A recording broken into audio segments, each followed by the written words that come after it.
Teachers, what's your most memorable NSFW story? I had just begun class, freshman comp at a community college, and was going over what the day's plan was.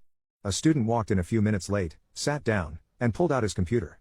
Upon opening the computer, very loud moaning sounds of adult films emanated into the room for approximately 3 seconds. Once he got it to stop, he shakily said, "I'm sorry."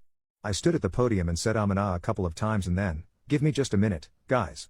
I sat and stood there looking down at the podium, trying to collect my thoughts as calmly as humanly possible, so I could continue class as if nothing had happened. After around 15 seconds of pure and uncomfortable silence, a kid from the back of the room let out a 2-syllable, guttural chuckle.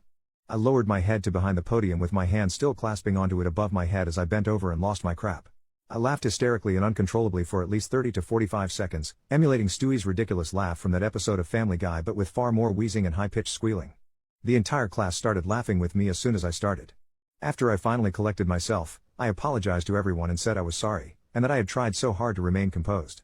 Later, when telling this story to other faculty, they agreed that there's no time in pedagogy classes devoted to the appropriate reaction to adult films noises being played during class and that I did the best with what I could by not calling the kid out. I didn't make eye contact with him once, or kicking him out of class for something embarrassing enough as it was. Side note, the kid stayed for the entire class. I was impressed.